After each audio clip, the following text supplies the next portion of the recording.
the former executive secretary denied that he resigned out of his own accord. So ano po yung totoong reason kung bakit po siya tinanggal at sino po yung nagpatanggal?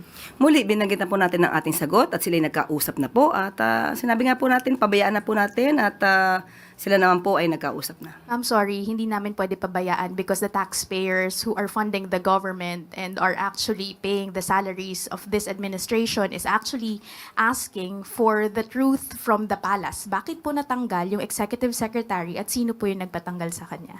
Hindi ko po masasabi kung sino po nagpatanggal sa kanya. Binanggit ko po kanina na hindi ko po alam kung sinong kausap niya.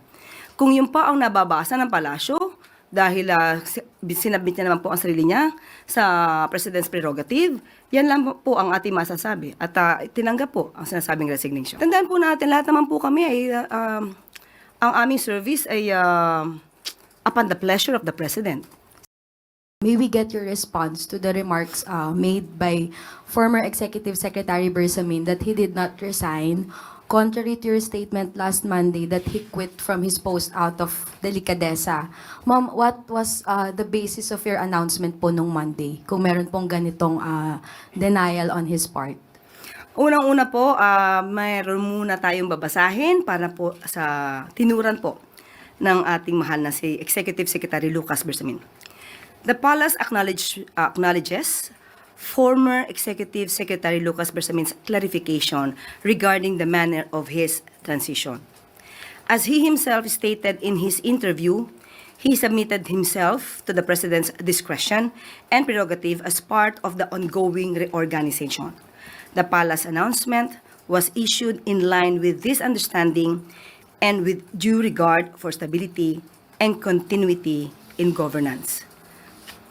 At nagkausap naman po sila ng Pangulo face-to-face at let us just leave it at that.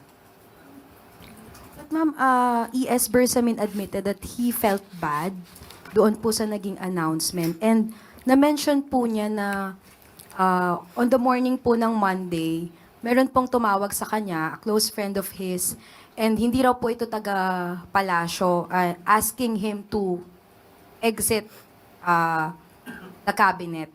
May we know po, ma'am, kung meron kayong information, given na kayo po yung nag-announce nung resignation, kung tungkol saan po yung naging phone call na to, or sino po kaya yung kausap ni ES? Wala po tayo. Hindi po tayo privy sa kanilang usapan. Kung sino man po yung sinasabi niyang kaibigan na nakausap niya.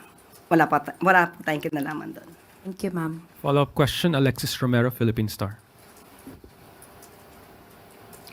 Yusek, former ES Bersamin said, masarap lang daw pakinggan yung delikadesa, pero hindi naman daw ganun yung nangyari, no?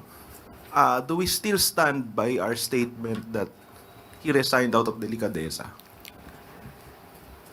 Muli po, ang pina-announce po sa atin ay galing sa palasyo at kung ano po naramdaman ni E.S. Bersamin, yun din po na ginagalang po natin ang kanyang nararamdaman.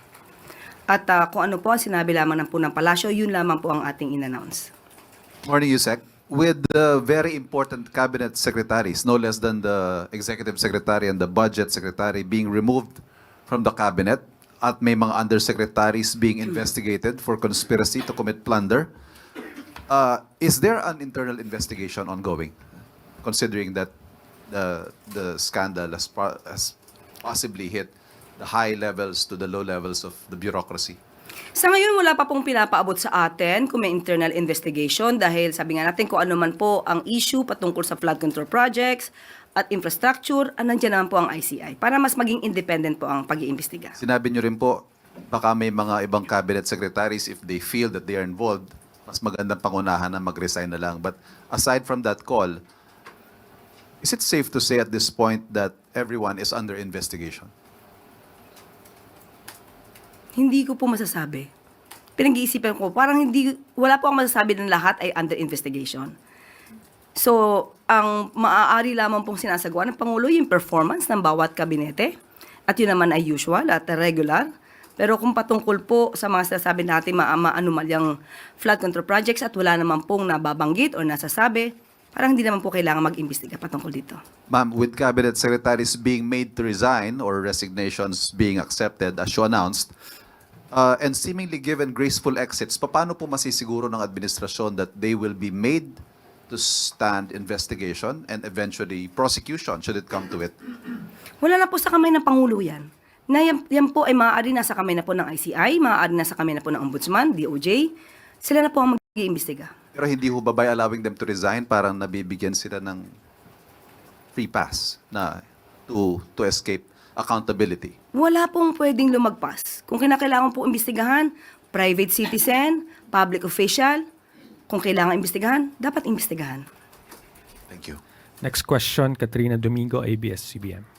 Morning, Undersecretary. The former Executive Secretary denied that he resigned out of his own accord. So ano po yung totoong reason kung bakit po siya tinanggal at sino po yung nagpatanggal?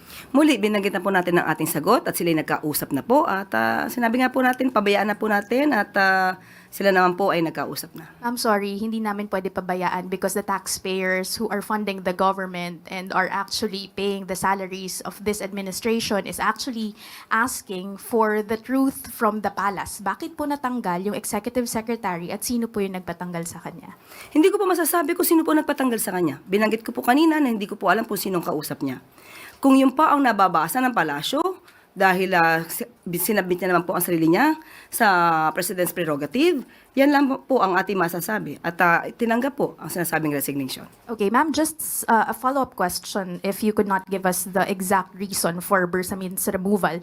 The former executive secretary was not the first official who actually experienced this kind of treatment na parang they were caught by surprise with their removal. We saw the removal of Baguio City Mayor Benjamin Magalong from the ICI, also the removal of former DPWH Secretary Bonoan from his post.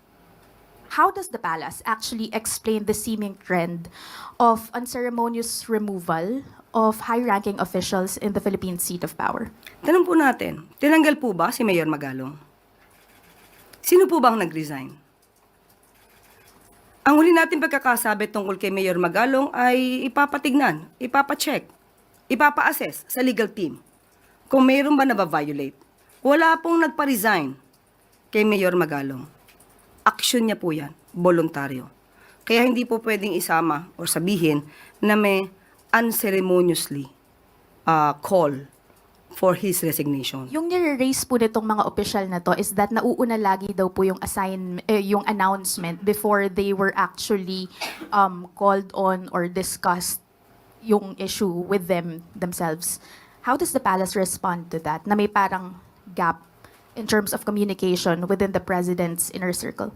Tandaan po natin, lahat naman po kami ay ang aming service ay upon the pleasure of the president.